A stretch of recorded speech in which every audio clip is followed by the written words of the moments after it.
días, hermanos. Buenos días. Podemos sentarnos. Muy bien.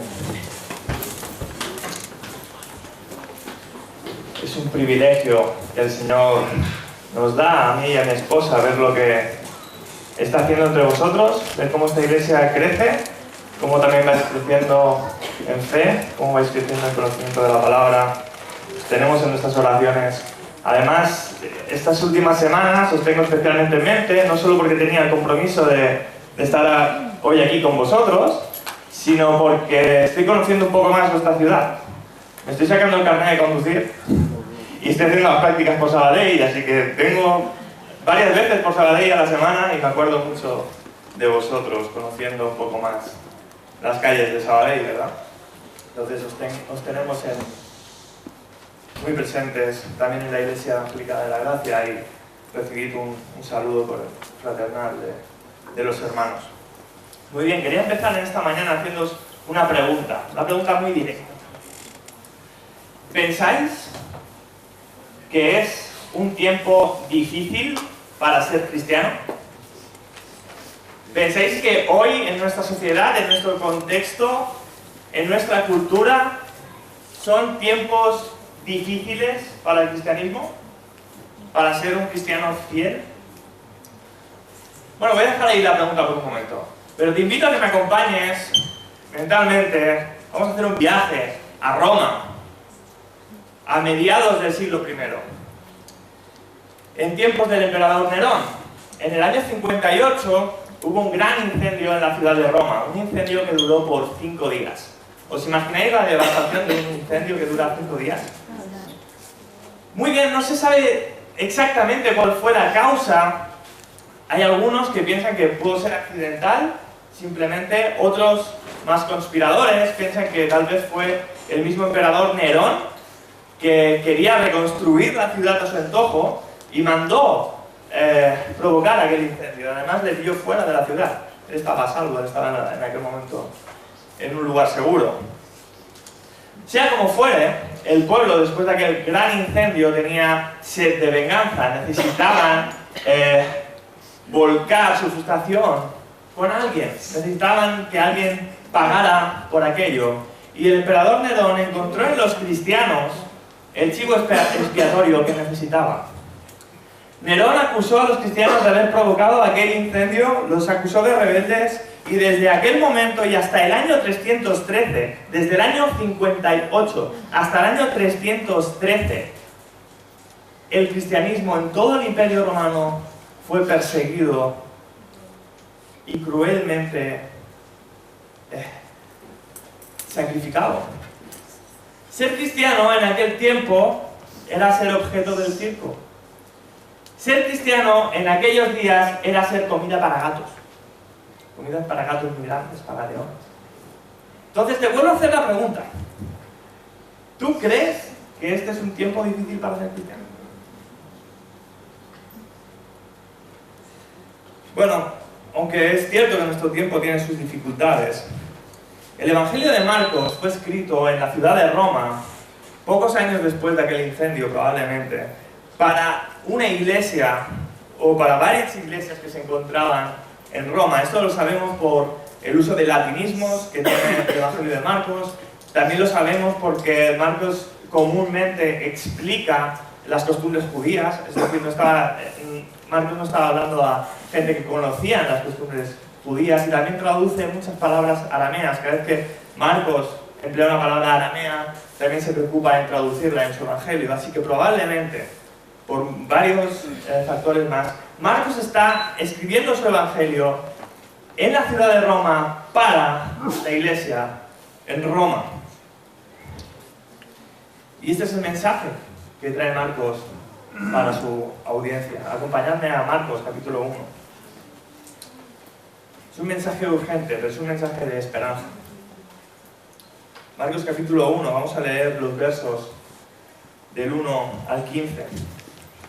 Y dice así la palabra de Dios: principio del Evangelio de Jesucristo, Hijo de Dios, como está escrito en Isaías el profeta: he aquí, yo envío mi mensajero delante de tu faz, el cual preparará tu camino delante de ti. voz que clama en el desierto, preparad el camino del Señor, enderezad sus sendas. Bautizaba a Juan en el desierto y predicaba el bautismo de arrepentimiento para perdón de los pecados. Y salía a él toda la provincia de Judea y todos los de Jerusalén, y eran bautizados por él en el río Jordán, confesando sus pecados. Y Juan estaba vestido de pelo de camello, y comía langostas y miel silvestre. Y predicaba diciendo: viene detrás de mí el que es más poderoso que yo, a quien no soy digno de desatar encorvado la correa de su calzado. Yo a la verdad os he bautizado con agua, pero él os bautizará con el Espíritu Santo. Y aconteció en aquellos días que Jesús vino de Nazaret de Galilea y fue bautizado por Juan en el Jordán. Y luego, cuando subía del agua, vio abrirse los cielos y el Espíritu como paloma que descendía sobre él. Vino una voz de los cielos que decía: tú eres mi Hijo amado, en ti tengo complacencia. Y luego el Espíritu le impulsó al desierto y estuvo allí en el desierto 40 días y era tentado por Satanás y estaba con las fieras y los ángeles le servían. Después que Juan fue encarcelado, Jesús vino a Galilea predicando el Evangelio del reino de Dios, diciendo: el tiempo se ha cumplido y el reino de Dios se ha acercado. Arrepentíos y creed en el Evangelio. Vamos a orar, vamos a pedirle al Señor la bendición en esta mañana. Oh Señor y Padre, gracias por tu Evangelio. Gracias por ese mensaje de salvación. Gracias por enviar a Jesucristo a hacerse uno como nosotros, siendo el Hijo de Dios y ser el siervo sufriente, Señor, que murió por nuestros pecados. Gracias por haber cumplido todas tus promesas en la persona de tu Hijo. Ayúdanos en esta mañana a poder descubrir cuál es el mensaje que tú tienes para nosotros hoy, Señor, para poder llenarnos de celo por tu Evangelio, para poder cobrar valentía y serte fieles en este mundo, a pesar de las dificultades, a pesar de la cultura que es totalmente anticristo, totalmente anti-ti. Te pedimos que tú seas en medio de tu iglesia para poder fortalecernos y para que nosotros podamos ser fieles y muchos puedan llegar al conocimiento de tu gloria. Porque te lo pedimos en el nombre de Cristo Jesús, Señor nuestro. Amén. Muy bien. Marcos no es como Conan Doyle, como se pronuncia, el autor de Sherlock Holmes, que Marcos no quiere que tú vayas descubriendo poco a poco cuál es su argumento. Él no quiere escribir una novela de misterio. Él quiere decirte desde el principio de su evangelio cuál es el mensaje de todo su evangelio.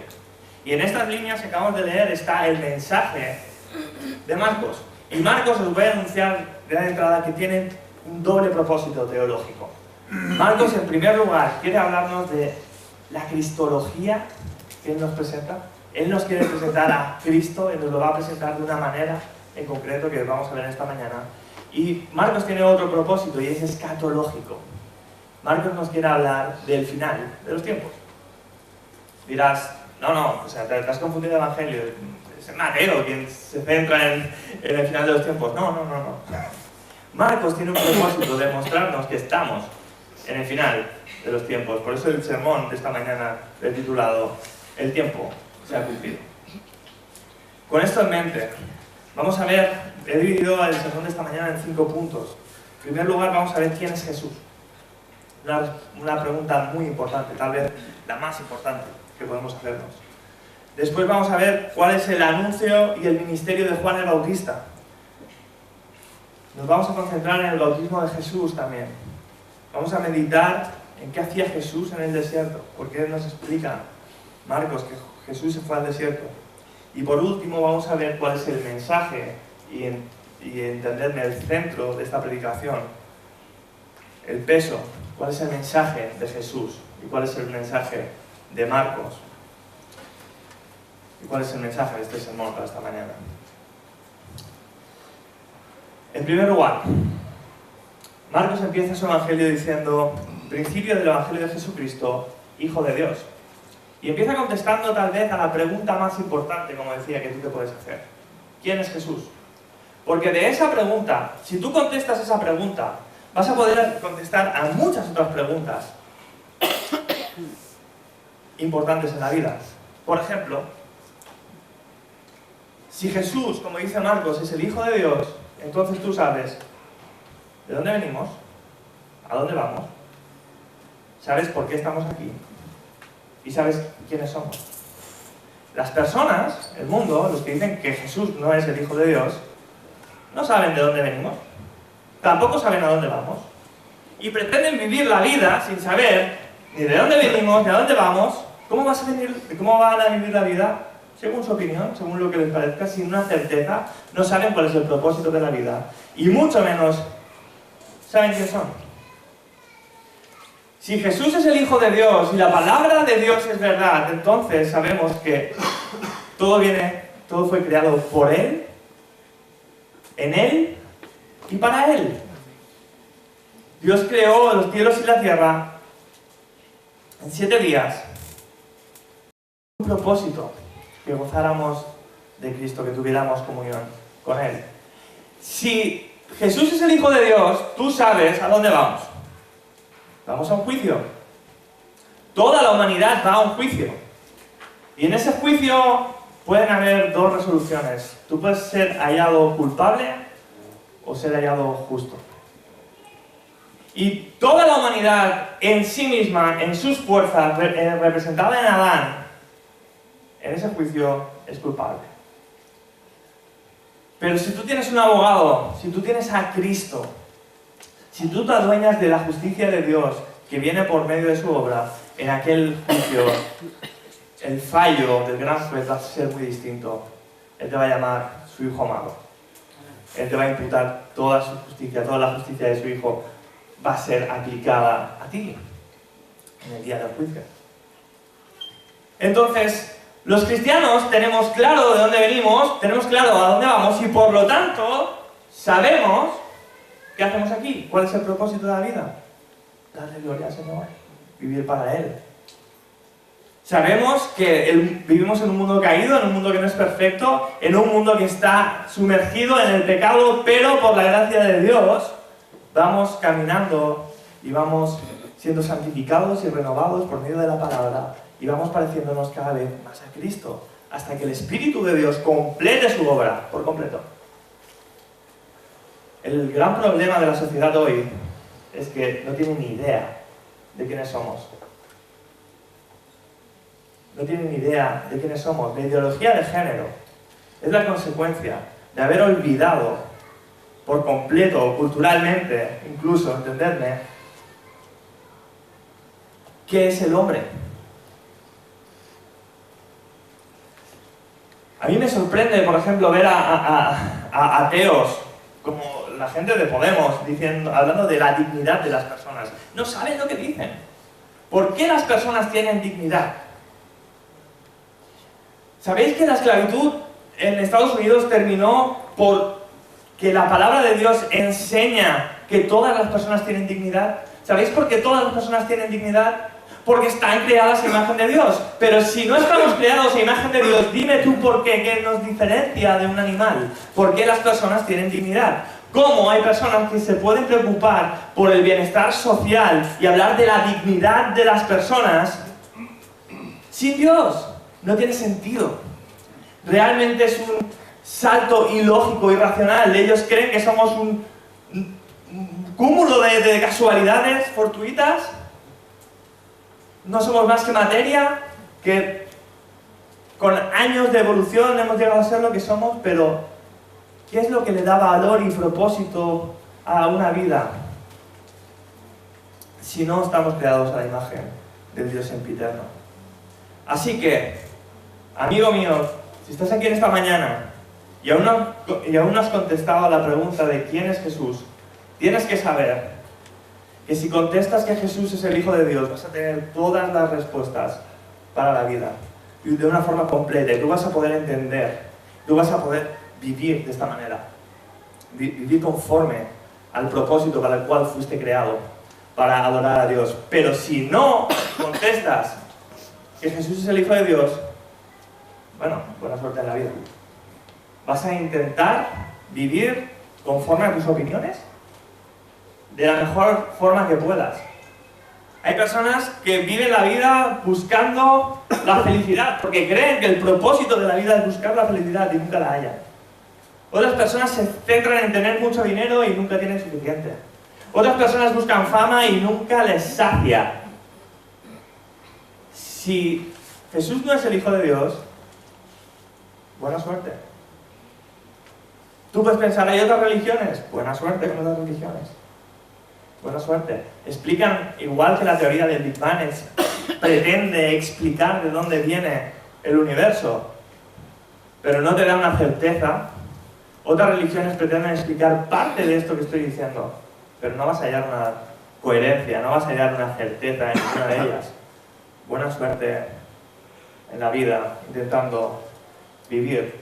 Si no sabes que Jesús es el Hijo de Dios, no puedes vivir una vida coherente. Es la pregunta más importante que te tienes que hacer en esta vida. ¿Quién es Jesús? Y Marcos empieza su evangelio diciendo: Jesucristo, el Hijo de Dios.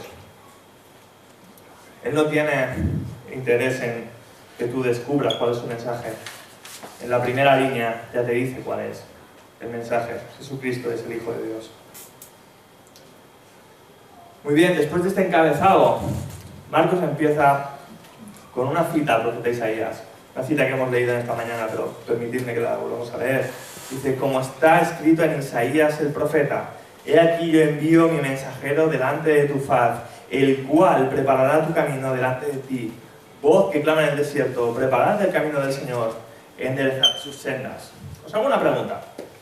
¿No es un poco raro que Marcos, escribiendo a una iglesia en principio gentil, su primer argumento, después del encabezado, después de presentar a Jesucristo como el Hijo de Dios, su primer argumento para su evangelio sea citar al profeta Isaías?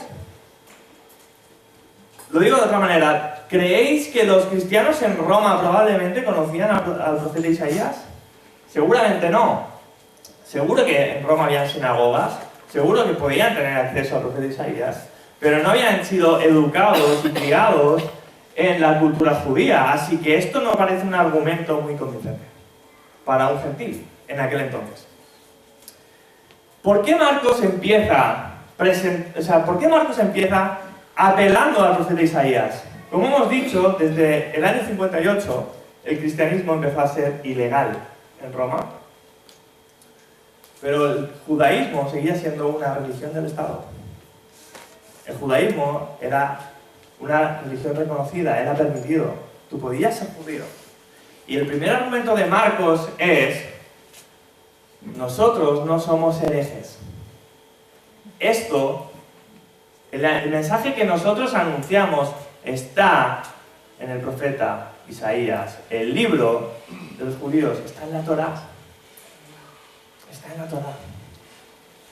Pero si nos paramos con detenimiento a ver cuál es el mensaje de Isaías en este momento, y tú eres un judío que escuchas el evangelio de Marcos y tú conoces estas palabras del profeta Isaías, probablemente vas a recordar cuál es el mensaje. Permitidme leer los versículos de Isaías 40, del 1 al 5, lo hemos leído en Reina Valera, por eso he escogido la Biblia de las Américas para hacer una lectura y que podamos tener una visión tal vez un poco más amplia. Dice: consolad, consolad a mi pueblo, dice vuestro Dios. Hablad al corazón de Jerusalén, decidle a voces que su lucha ha terminado, que su iniquidad ha sido quitada, que ha recibido de la mano del Señor el doble por todos sus pecados. Una voz clama: preparad en el desierto camino al Señor, allanad la senda de la calzada para nuestro Dios. Todo valle sea elevado y bajado todo monte y collado, vuélvase llano el terreno escabroso y lo abrupto ancho valle. Entonces será revelada la gloria del Señor y toda carne a una la verá, pues la boca del Señor ha hablado. El mensaje que tenía que traer este profeta, este mensajero delante del Mesías, era un mensaje que anunciaba la gloria de Dios. Wow, espérate, si conoces algo de la historia de Jesús, no es exactamente una historia de gloria, podríamos decir. Jesús acabó crucificado. Eso lo sabían la iglesia en Roma y lo sabía mucha gente no cristiana en Roma. Y lo sabemos nosotros. Pero cuando tú prestas atención al profeta Isaías, Isaías está hablando de un mensajero que viene a anunciar la gloria de Dios. La revelación de la gloria de Dios. Y es que muchas personas, hermanos, no son capaces de ver en la cruz del Calvario toda la gloria de Dios manifestada. Porque ahí, aunque sea vista, aunque la tengamos que ver ahora, por medio de los ojos de la fe, ahí se despliega toda la gloria de Dios. Toda su sabiduría, todo su amor, toda su santidad, toda su justicia perfecta, está expresada en aquella cruz. Todo su amor incondicional, todo lo que Él es, está en aquella cruz. Así que el mensaje de la cruz es un mensaje que anuncia la gloria de Dios. Por otro lado, cuando todas las cosas se culminen, cuando el Señor vuelva, Dios manifestará a todo hombre su gloria. Y ya no será para ser vista por medio de los ojos de la fe. En aquel día, cuando el Señor venga, Él desplegará su gloria para ser vista a todo hombre por medio del juicio. Así que, Marcos apela al libro de los judíos.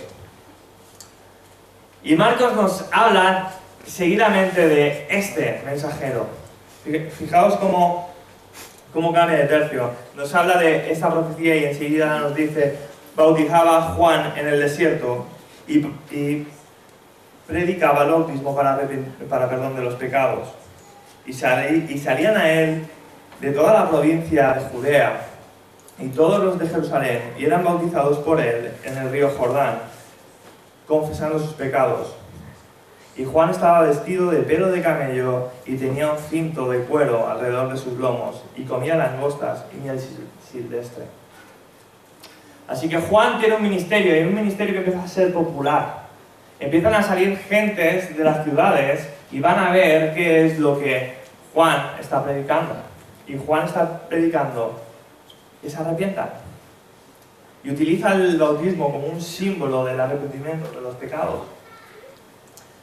Y esto no es más que una pequeña prefiguración del verdadero ministerio que vendría después. Porque Juan dice: viene detrás de mí uno que es mayor que yo, del cual yo no soy digno de desatar encorvado la cinta de sus sandalias. Así que el ministerio de Juan es el siguiente. El ministerio de Juan es un ministerio que anticipa el ministerio del Señor Jesús, pero que apunta toda la gloria para Él. Que nos habla de la supremacía de su ministerio, un ministerio más importante. Porque Juan dice: yo os he bautizado en agua, pero Él os bautizará en el Espíritu Santo. Y con esto en mente quiero traer una aplicación para nosotros hoy. ¿Cómo entendemos nuestro ministerio? Porque sabes que si estás en Cristo tienes ministerio, ¿verdad? Un ministerio para quedar por encima de los demás en el trabajo, para tener más respuestas que los otros. Un ministerio para traer gloria hacia nosotros, para que el Señor vea cuán bueno soy. Mira cómo le obedezco. ¿Qué tipo de ministerio tenemos? Un ministerio que busca que nosotros quedemos bien parados a pesar de que Cristo sea difuminado. O tenemos un ministerio, allá donde el Señor nos haya puesto, que intenta traer gloria hacia Él, que apunta al verdadero ministerio, que anunciamos el mensaje de salvación a causa de aquel que es el único que es capaz de salvar, que es el único que salva.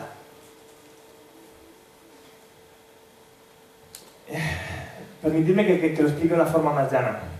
En muchas ocasiones, cuando nos proponemos compartir el Evangelio con otros, tratamos de quedar nosotros bien parados como inteligentes, como que no somos catetos, como que no somos unos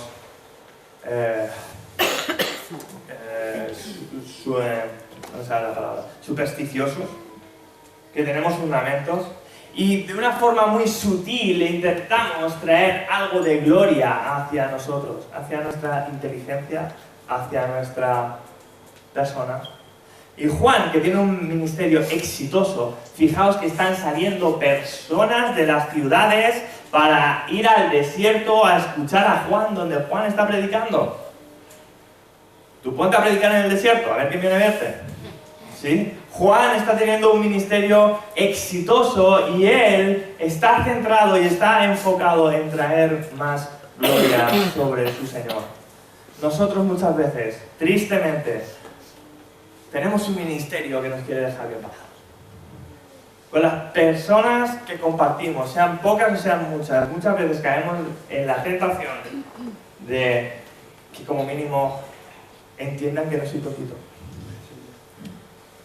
Traer algo de gloria para nosotros. No, el ministerio es hacer que yo sea pequeño. No me importa que las personas a mí me tengan por poco.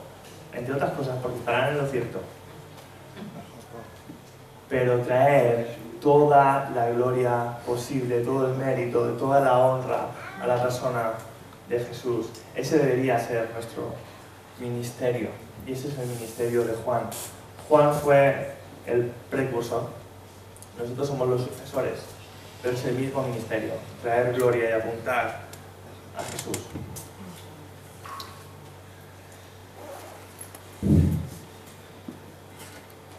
En tercer lugar, vamos a ver cómo fue el bautismo del Señor Jesús. Después del ministerio de Juan que se nos ha presentado, nos dice que aconteció en aquellos días que Jesús vino de Nazaret de Galilea y fue bautizado por Juan en el Jordán. Y luego, cuando subía del agua, vio abrirse los cielos y el Espíritu como paloma que descendía sobre él. Aquí en el texto encontramos como un cambio. Un cambio en un partido de fútbol donde sale un jugador y entra otro. A partir de este momento, este es el momento donde Juan y Jesús tienen un encuentro y Marcos a partir de aquí va a dejar el foco de Juan, ya no nos va a hablar más de Juan y va a centrar todo su foco en Jesús, como cuando un jugador sale del campo y es relevado y ahora entra y es el turno del otro. Asimismo, en el bautismo de Jesús, Juan bautiza a Jesús y de alguna forma está casi concluyendo su ministerio. ¿Por qué? Hay muchas cosas que acontecen ahí en el bautismo de Jesús. En primer lugar, y como hemos leído, el Espíritu Santo desciende como paloma. Por otros evangelios, por el Evangelio de Mateo, sabemos que Juan no quería bautizar a Jesús. ¿Por qué Juan no quería bautizar a Jesús? Porque Juan predicaba un bautismo para arrepentimiento de los pecados. Sin embargo, Jesús le dice, deja que pase esto porque es necesario que se cumpla toda justicia. Esto quiere decir, en pocas palabras, que es necesario que se cumpla la ley. Jesús vino a cumplir la ley en todo. Hay un detalle muy interesante en la ley. Los sacerdotes, sabéis que Cristo es nuestro sumo sacerdote, los sacerdotes, según la ley levítica, se ungían con aceite a la edad de 30 años. Y aquí vemos cómo Juan está bautizando a Jesús, probablemente a la edad de 30 años, para que se cumpla toda justicia. Ahora, el aceite era un símbolo del Espíritu Santo. Y aquí vemos cómo, un símbolo mayor, el Espíritu Santo, como en forma de paloma, desciende sobre Jesús, para que se cumpla toda justicia. Pero hay más. Versículo 11. Y vino una voz de los cielos que decía, tú eres mi Hijo amado, en ti tengo complacencia. Así que el Padre mismo, con voz audible, confirma el ministerio que iba a tener Jesús. Ahí Jesús estaba empezando era el principio del ministerio de Jesús. Hemos leído al principio, hemos leído en el versículo 1 el principio del Evangelio de Jesucristo, y este es el principio, su bautismo. Ahí empieza lo que fue el ministerio terrenal del Señor Jesús. Y desde el principio es confirmado por el Padre, este es mi Hijo amado, en quien tengo complacencia. Esto es impresionante. Esta palabra complacencia es tan pequeña y nos dice tantas cosas. Dios el Padre ve a su Hijo y se complace. Aquel que es dueño y señor de todas las cosas, aquel que tiene toda la sabiduría, todo el poder, toda la gloria, toda la majestad, tiene legiones de ángeles que le adoran. Ve a su Hijo y dice, en ti me complazco. En ti estoy contento. El Padre ve a su Hijo y dice, soy feliz por ti. ¿Tú sabes lo impresionante que va a ser cuando el Señor nos llame, hijos amados? En ti tengo mi contentamiento. Cuando estemos ante su presencia y el Señor nos trate como a su Hijo unigénito, como aquel que se deleita en mí, en Él. Pero recibir ese amor del Padre. Si os dais cuenta, aquí hay un detalle en el Evangelio de Marcos. Y es la segunda vez, no llevamos ni 15 versículos, y es la segunda vez que aparece la idea de que Jesús es el Hijo de Dios. En primer lugar, en la introducción, en el encabezado, y ahora aquí el Padre dice, este es mi Hijo, así que es el Hijo de Dios, porque lo dice el Padre, ¿verdad? Hasta en 5 ocasiones esto sucede en el Evangelio de Marcos. En primer lugar, como hemos dicho en la introducción, en segundo lugar en el bautismo. En tercer lugar, sorprendentemente, son los demonios que le reconocen como el Hijo de Dios. En cuarto lugar, vuelve a ser el Padre en la transfiguración del Señor Jesús, que vuelve a decir, tú eres mi Hijo amado, este es mi Hijo amado en quien tengo complacencia, a Él oíd. Y en quinto lugar, el más sorprendente de todos, el más inesperado de todos. Marcos 15:39, el centurión. El autor material de la muerte del Señor Jesús es el último en el libro de Marcos que le reconoce como el Hijo de Dios. Y esta es la cristología de Marcos. Esta es la cristología de Marcos. Marcos quiere presentarte a Cristo, el Hijo de Dios, el siervo suficiente. Ambas cosas. Aquel que es el Hijo de Dios, ahora está siendo el siervo sufriente. Aquel que merece toda la gloria, humillado y despreciado como lo más vil. Y tú imagínate estar en Roma en aquel entonces.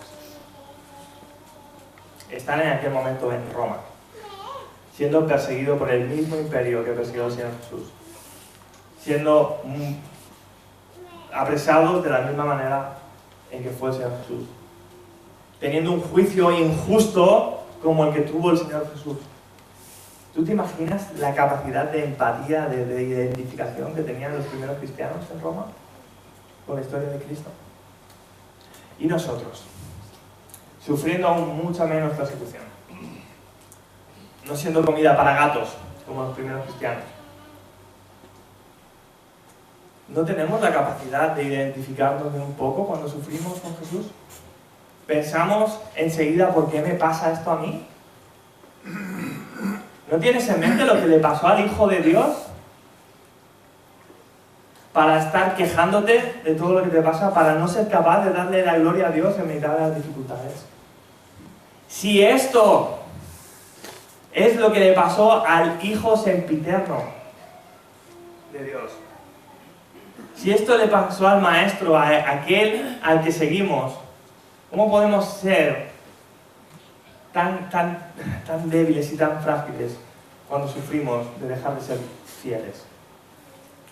El mensaje de esta mañana es: hay motivos para ser fiel al Señor, para soportar la aflicción, porque Cristo sufrió de la manera más injusta que nadie haya sufrido jamás. No sé la situación por la que estás pasando, tal vez sea una situación injusta, pero no es más injusta que la situación por la que pasó el Hijo de Dios. Y si Él es el siervo suficiente, ¿por qué tú crees que no tienes por qué sufrir a causa del ministerio, a causa del servicio a Jesús? Después de esta gran escena, el bautismo del Señor Jesús, Marcos nos dice que Jesús fue enviado por el Espíritu al desierto. Dice, y luego el Espíritu le impulsó al desierto y estuvo allí en el desierto 40 días y era tentado por Satanás y estaba con las fieras y los ángeles le servían. Ahora, ¿por qué nos menciona? En otros evangelios sabemos cómo fue la tentación del Señor Jesús, sabemos en qué fue tentado, sabemos cuál fue la respuesta que el Señor Jesús dio, y por otros evangelios somos equipados, por medio de esta historia, a resistir la tentación. Sin embargo, Marcos no se detiene en explicarnos esto. ¿Cuál es el interés de Marcos en explicarte que Jesús fue al desierto y fue tentado y que ayunaba? Identificarse con Juan, o que Juan se había identificado con él. Acto seguido, después de su bautismo, Jesús es impulsado al desierto. ¿Dónde predicaba Juan? En el desierto. Jesús estuvo allí ayunando 40 días. ¿Qué comía Juan? Hemos leído miel y langostas. Oye, yo no sé si has visto El último superviviente, el programa este, que cada vez que coge un bicho y dice, es que esto tiene mucha proteína, no sé qué. Pero yo no creo que sea un gran manjar. Juan estaba ayunando, solo se alimentaba de langostas y de miel silvestre. La miel que encontraba por ahí en un panal era lo que comía, y algún bichejo que atrapaba por ahí. Eso es un ayuno. Y aquí Marcos nos está diciendo que Jesús fue al desierto y ayunó por 40 días. Y se está identificando de alguna manera con el ministerio de Juan.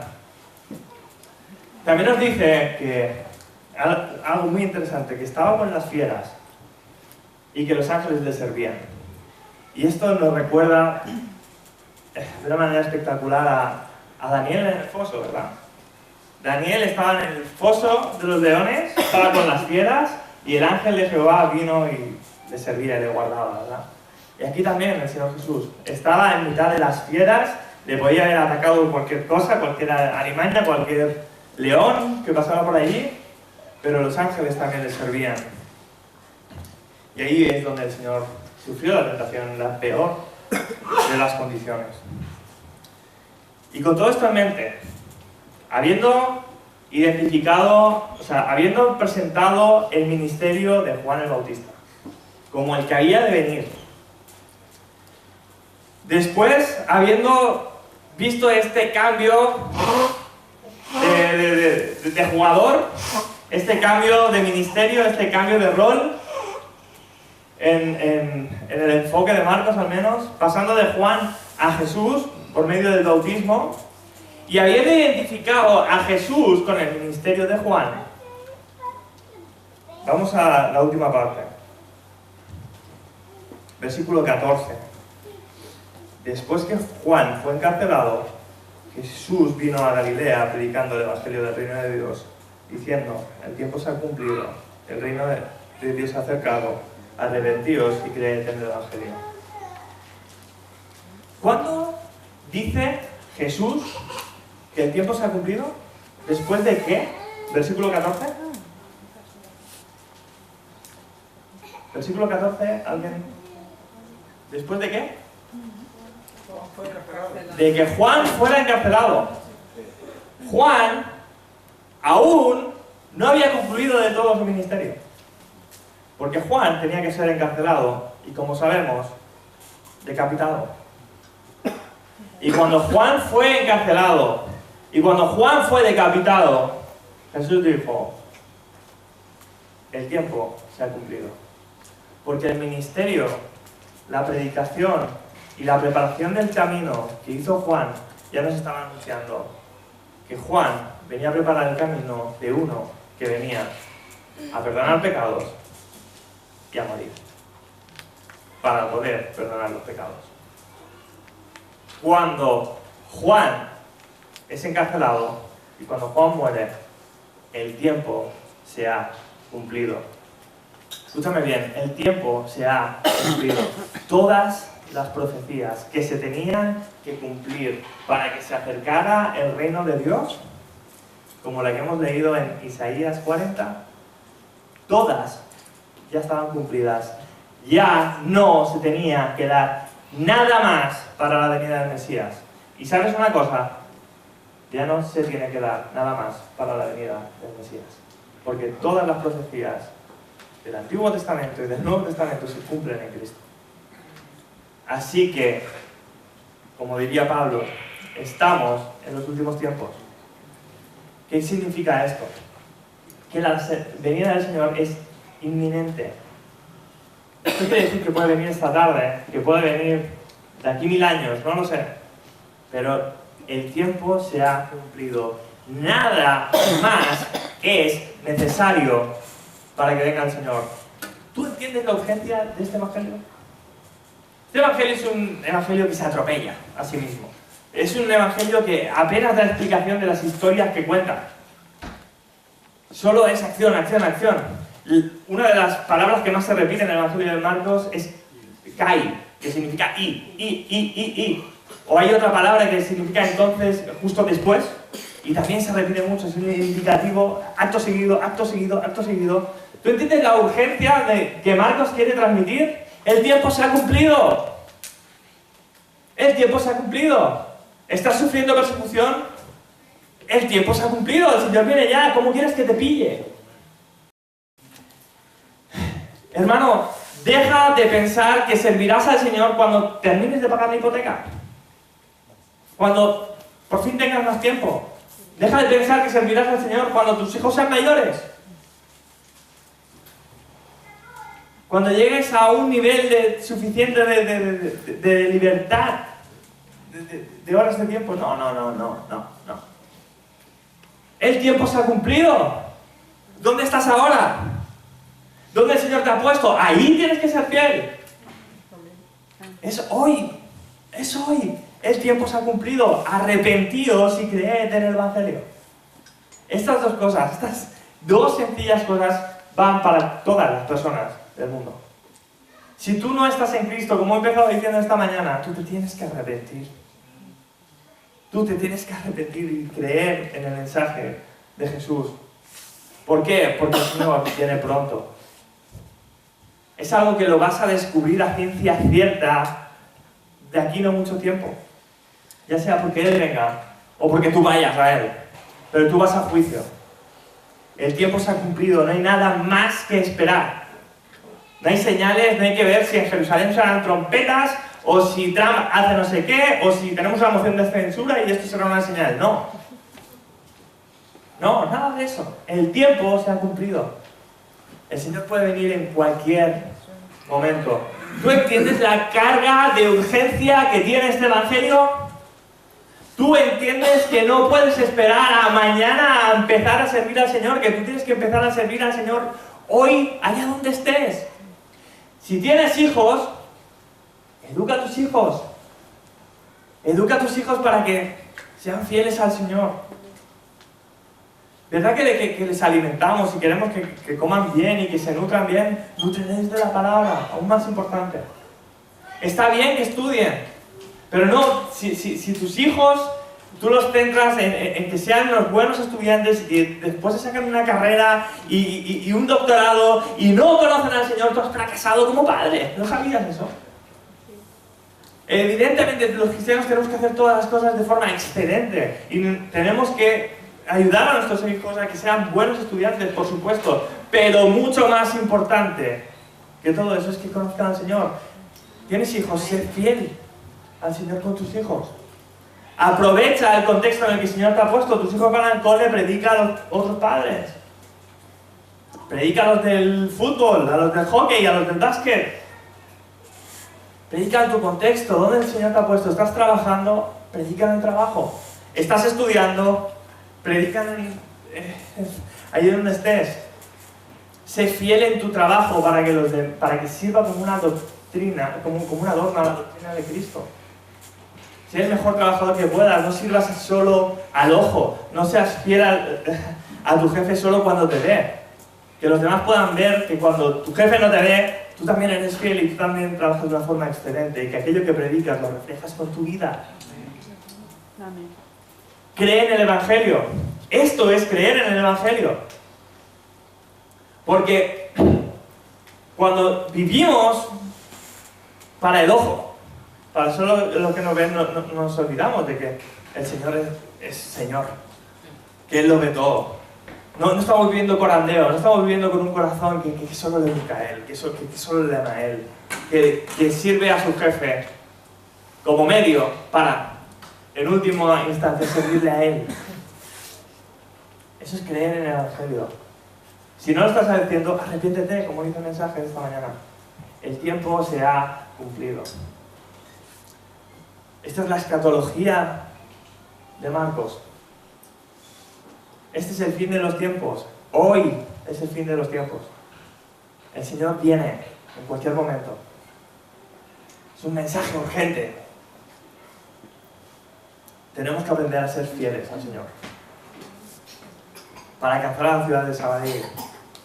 No haciendo grandes, entendedme, no hace falta que hagas grandes campañas evangelísticas donde se gasta mucho dinero y puede estar bien y el Señor lo usa en algunas ocasiones y Él sabe, ¿no? Pero, ¿sabes cuál es el ministerio que tú tienes? El ministerio que tú tienes es hoy, allí donde el Señor te ha puesto. Ahí sé fiel, ahí testifica, ahí vive para Él. ¿Dónde estés? ¿Eres ama de casa? Haz de tu hogar un hogar acogedor, un hogar hospitalario, que muestre el amor de Cristo para los demás. Sirve a tu familia para que vean el amor de Dios en ti. Da igual donde estés. Da igual. Todos estamos llamados a arrepentirnos y a creer en el Evangelio. El tiempo se ha cumplido.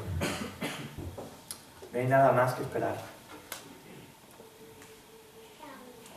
Arrepiéntete de estar viviendo un ministerio que trae gloria para ti, que trae comodidad para ti, de estar viviendo la vida sin tomar el suficiente compromiso con las cosas del Señor. Arrepiéntete de tu tibieza. Y si no conoces al Señor, si hoy estás aquí y aún no has dicho Jesús es el Hijo de Dios, arrepiéntete de todos tus pecados. Ora al Padre en lo secreto y pídele que te revele al Hijo, porque solo en Él está la vida. Amén.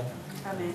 Señor, muchas gracias por tu precioso Evangelio. Gracias por haberlo hecho todo y nosotros simplemente ser meros espectadores de lo que tú has hecho, Señor. Pero tú en tu gracia nos has demandado y has puesto el Evangelio en vasos frágiles y nos has encomendado un llamado de un ministerio, Señor, en el cual queremos serte fieles. Queremos que nos ayudes a predicar tu Evangelio con toda nuestra vida, que nuestra vida sea una vida de adoración a ti en todos los sentidos, en lo laboral, en los estudios, en nuestras relaciones, en nuestro vocabulario, en todo lo que hagamos, que reflejemos el amor de Cristo, Señor. Te pedimos perdón por tantas y tantas veces que no estamos a la altura, Señor, que nos conformamos con este siglo, que buscamos éxito laboral por encima de traer gloria sobre tu nombre, Señor. Por tantas y tantas veces que somos olvidadizos, por tantas y tantas veces que nos dejamos seducir por el mundo, por tantas y tantas veces que pecamos deliberadamente contra tu nombre, Señor. Ignorando o obviando que el tiempo se ha cumplido, que tú vienes y que tú eres Señor de todo, Señor. Ayúdanos a renovar la visión, a vivir vidas santas, vidas que te agraden, vidas en las que no nos sintamos avergonzados porque tú digas que estás complacido en nosotros. Sabemos que no estamos a la altura, Señor, pero tu gracia es tan grande que nos transforma. Te pido por esta iglesia, te pido por el ministerio de los pastores y diáconos aquí, Señor, que tú les ayudes a ser una iglesia que refleje tu nombre aquí en la ciudad de Sabadell, que sean un punto de testimonio para el Vallés y que muchas personas aquí, por medio de este ministerio, de esta iglesia, Señor, conozcan tu nombre. Porque te lo pedimos en el nombre de tu Hijo amado. Amén.